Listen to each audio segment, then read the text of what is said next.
রাসূলুল্লাহ সাল্লাল্লাহু আলাইহি ওয়াসাল্লাম সবচেয়ে বেশি শুকরগুজার ছিলেন। আফালা আকুনু আবদান শাকুরা, নবী সাল্লাল্লাহু আলাইহি ওয়াসাল্লাম কঠোর পরিশ্রম করে ইবাদত বন্দেগী করতেন।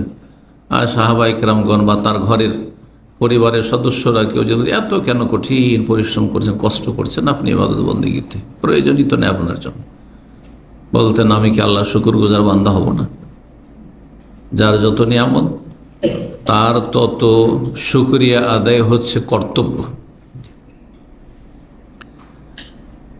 তো আল্লাহ রাব্বুল আলামিন সূরা বাকারা 172 ইরশাদ করেছেন, ওয়াশকুরু লিল্লাহ, আল্লাহ শুকরিয়া আদায় করো। ইন কুনতুম ইয়াহু তা'বুদুন, যদি তোমরা আল্লাহর ইবাদতকারী হয়ে থাকো। শর্ত, যদি সত্যি আল্লাহর গোলাম, আল্লাহর বান্দা যদি হয়ে থাকো, আল্লাহর অনুগত হয়ে থাকো, আল্লাহর ইবাদতকে তোমরা মেনে নিয়ে থাকো, মুসলিম, বিশ্বাস করেন যে আল্লাহ আমাদের সত্য মাবুদ, আমরা তার ইবাদতবন্দি করি এবং তার ইবাদতের জন্য আমাদেরকে সৃষ্টি করা হয়েছে। একজন সত্যিকারের মুসলিম বুঝে যে জীবনের লক্ষ্য উদ্দেশ্য কি, আমাকে কেন আল্লাহ পয়দা করেছেন? খাওয়া দাওয়ার জন্য, আমোদ ফুর্তির জন্য? হ্যাঁ। দুনিয়া কিছুদিন থাকার জন্য? শুধু জমিনটা আবাদ করার জন্য? না, কিছু না। ওমা খালাকতুল জিন্না ওয়াল ইনসা ইল্লা লিয়াবুদুন, মানুষ এবং জিনকে আল্লাহ রাব্বুল আলামিন তার ইবাদতের উদ্দেশ্যে সৃষ্টি করেছেন। আল্লাহর ইবাদত হচ্ছে জীবনের মুখ্য উদ্দেশ্য, যেই জন্য আল্লাহ সৃষ্টি করেছেন। এই উদ্দেশ্যে দুনিয়াতে থাকার জন্য যেসব শারীরিক প্রয়োজন রয়েছে, সেসব প্রয়োজনগুলি যতটা প্রয়োজন ততটা গ্রহণ করবেন বৈধ পন্থায়, হালালভাবে, অন্যায়ভাবে নয়। ইন কুনতুম ইয়াহু তা'বুদুন, তোমরা যদি আল্লাহর বান্দা হয়ে থাকো, আল্লাহর ইবাদতকে মেনে নিয়ে থাকো, তাহলে তোমরা অবশ্যই আল্লাহর শুকরিয়া আদায় করবে। আর শুকরিয়া ছাড়া তা আল্লাহর ইবাদত হয়নি, শুকরিয়া ছাড়া আল্লাহর ইবাদত হয়নি। এই শুকরিয়া আদায়ের সহযোগী 10টি পয়েন্ট আলোচনার পূর্বে আর একটি গুরুত্বপূর্ণ কথা আলোচনা করে দিই ভূমিকাতে। সেটি হচ্ছে শুকরিয়া আদায় হয় 3টি মাধ্যম দিয়ে, 3টি দিক রয়েছে শুকরিয়া আদায়ের। অনেকেই হয়তো এই 3টির 1টি 2টিতে শুকরিয়া তার আছে, কিন্তু সবগুলিতে শুকরিয়া আদায় নেই। শুকরিয়া আদায় করতে হয় শুকর বিল কলব, 1 নম্বর, অন্তর থেকে, হৃদয় থেকে, মন থেকে শুকরিয়া আদায় করতে হবে, অন্তর দ্বারা শুকরিয়া আদায় করতে হবে। 2 নম্বর শুক্র বিল লিসান, এই জবান যে বাক শক্তি, যা দিয়ে আমরা কথা বলছি, তা দিয়ে আল্লাহর শুকরিয়া আদায় করতে হবে। 3 নম্বর হচ্ছে আশুক্র বিল জাওয়ারিহ, অঙ্গ প্রত্যঙ্গ, মাথা থেকে পা পর্যন্ত যত পার্টস রয়েছে শরীরে, সবগুলি দিয়ে আল্লাহ শুকরিয়া আদায় করতে হবে। শুকরিয়ার এই অর্থটি যখন বুঝে নেবেন, তাহলে এই ব্যাপক অর্থই হচ্ছে আল্লাহর ইবাদত করা। আপনার আমার কাছে যা আছে তা আল্লাহ সন্তুষ্টির কাজে নিয়োজিত করা, মাথা থেকে পা পর্যন্ত যা আছে। তাহলে শুকরিয়া, আমাদের সমাজে যখন শুকরিয়া মুসলিম ভাই বোনেরা করে থাকেন, সীমিত শুকরিয়া, যে কোনো নিয়ামত খেয়ে দিয়ে ভোগ করে শুকর আলহামদুলিল্লাহ, আলহামদুলিল্লাহ, যখন তখন কেমন আছেন ভাই, আলহামদুলিল্লাহ, এটা একটা শুকরিয়া হইল। কি শুকরিয়া? মৌখিক শুকরিয়া হইল, জবানের শুকরিয়া হইল। কিন্তু প্রতিটি নিয়ামতের ক্ষেত্রে আপনার এই সেন্স থাকা, আপনার এই দৃঢ় বিশ্বাস থাকা, ইয়াকিন থাকা, এবং সেটা অন্তর থেকে মেনে নেওয়া। বিশ্বাস হয় অন্তর দিয়ে, মেনে নেওয়া হয় অন্তর দিয়ে, তাহলে এগুলো হচ্ছে অন্তরের সাথে সম্পর্ক। অন্তর থেকে মেনে নেওয়া এবং স্বীকার করা এবং অন্তরে সব সময় কথাটিকে শক্তভাবে দৃঢ়ভাবে বসিয়ে রাখা যে সমস্ত নিয়ামত কার পক্ষ থেকে? আল্লাহর পক্ষ থেকে। যা আসছে এটা কার? আমার পয়সা দিয়ে, পয়সাটা কার? সব আল্লাহর।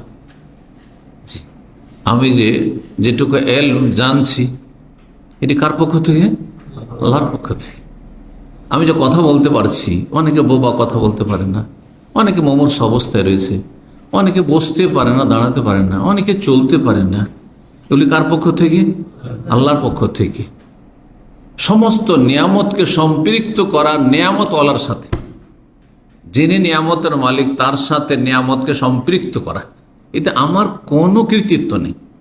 কিন্তু পয়সাওয়ালারা মনে করে বড়ই বিচক্ষণ, নেতা মনে করে যে আমার লিডারশিপের প্রতিভা আছে, ক্ষমতা আছে। আরে প্রতিভা দিল কে তোকে? এই ধন দৌলতের বুদ্ধি, এত চালাক চতুর হওয়া, এই বিজনেসম্যান হয়ে যাওয়া, তো দিল কে তোমাকে? আমার ব্রেন ছিল ভালো, স্মৃতিশক্তি ভালো ছিল, মেধা শক্তি ভালো ছিল, লেখাপড়া মেহনত করে করেছি, তাই বড় হয়েছি। এসব দিল কে? সব সময় সবগুলিকে সম্পৃক্ত কার সাথে? যিনি নিয়ামতের মালিক রব্বুল আলামিন, তার সাথে। যদি আপনি দুনিয়ার কোন নিয়ামতকে অন্যের সাথে সম্পৃক্ত করেন, তাহলে এটা আপনার নাশুকরি হয়ে গেল। যদি আপনার মনে বিশ্বাস আছে যে আমাকে আল্লাহ ভালো করেছেন, কিন্তু কথায় কথায় অনেক সময় অধিকাংশ মানুষরা ভাগ্য ভালো, তাড়াতাড়ি চিকিৎসাটা করেছিল। ভাগ্যটা ভালো, যে ভালো যে অমুক ডাক্তারের কাছে গিয়েছিলাম, আর সেই ডাক্তার সত্যি ভালো ডাক্তার, আমার চিকিৎসাটা খুব ভালো হয়েছে। আল্লাহকে ভুলে গেল। আল্লাহর কথাই আলোচনাতে নেই তেমন। সামান্য কিছু আছে আল্লাহর কথা, সব কিছু সম্পৃক্ত করছেন কার সাথে? যারা সামান্য কিছু অবদান আপনার উপর রেখেছে। আপনাকে বিদেশে সৌদি আরবে পাঠানোর ক্ষেত্রে অনেকের অবদান থাকতে পারে। কারো বাবার অবদান আছে, কারো মায়ের অবদান আছে, কারো বড় ভাই বা কোনো ভাইয়ের অবদান আছে, কারো শ্বশুর শাশুড়ির অবদান আছে, কারো আত্মীয় স্বজন কেউ ফাইন্যান্স করেছে, টাকা পয়সা দিয়েছে, সহজ করেছে, ইত্যাদি ইত্যাদি। কেউ এখান থেকে আপনার আত্মীয় ছিল, ভিসা দিয়েছে। এদের কথা অনেক মনে পড়ে আপনাদের। কিন্তু যে রব্বুল আলামিন লৌহে মাহফুজে ফয়সালা করেছেন যে আল্লাহ আপনাকে রুজি দিবেন সৌদি আরবে, তার শুকরিয়া কতটা আদায় করছেন আপনি? তার শুকরিয়া কতটা? তার সাথে সম্পৃক্ত করছেন কিনা নিয়ামতকে?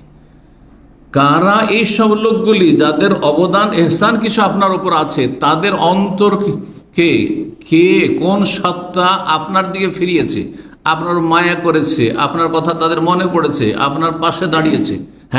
কারা এসব কথা, কে এইসব কথা তাদের অন্তরে দিয়েছে? নিজে না রব?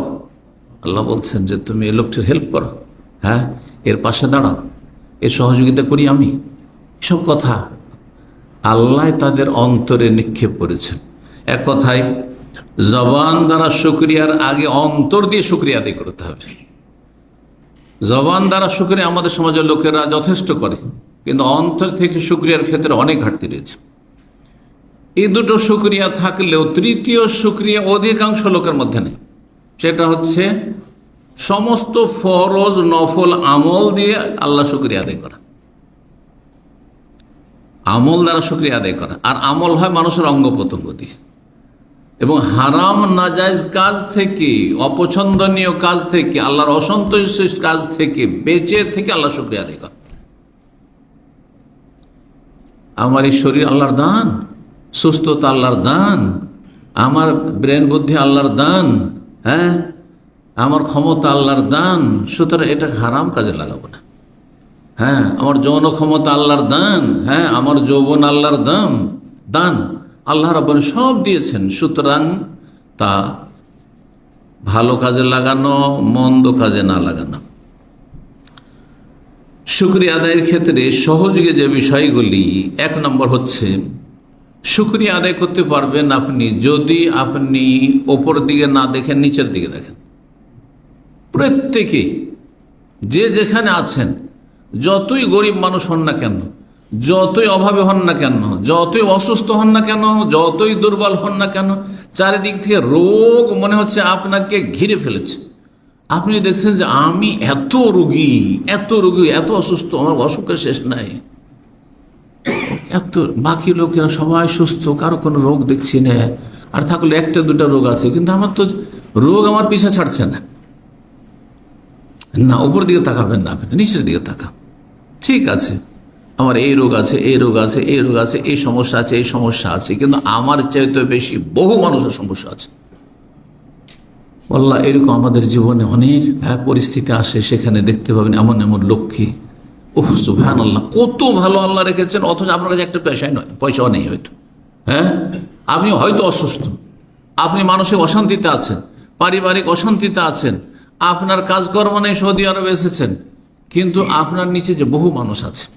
কোন এক সময় একজন ডাক্তার সাহেবের কাছে আমি বসে আছি, আমার আত্মীয়, গরিব এলাকা, একেবারে গরিব এলাকা, বাজার, তার চেম্বারে বসে আছে। একটা গরিব মানুষ তার ছোট একটা বাচ্চাকে নিয়ে আসলো। অনেক আগের কথা বলছি, তখন সস্তার যুগ ছিল, হয়তো 20-25 বছর আগের কথা বলছি। তো কারণ শুকরিয়ার সাথে এর সম্পর্ক রয়েছে। মনে করি যে আমার কাছে বেশি টাকা পয়সা নেই, অনেক কোটিপতি, অনেকের লক্ষ লক্ষ টাকা আছে। হ্যাঁ, সেই লোকটি চিকিৎসা করার পরে তার বিল হয়েছে মাত্র 5 টাকা, মাত্র 5 টাকা বিল হয়েছে। সে আস্তে করে ডাক্তারকে বলছে যে কত বিল হলো? বলছে 5 টাকা। বলছে আমার কাছে মাত্র 2 টাকা আছে। আল্লাহ, মাত্র 2 টাকা আছে, ছোট বাচ্চার চিকিৎসা করতে এসেছে। আমি ডাক্তারকে বললাম যে ওকে ওষুধ দিয়ে বিদায় করে দাও। আমার ছোট, বললাম যে ওষুধ দিয়ে বিদায় করে দাও, একটু বিল আমি দিচ্ছি।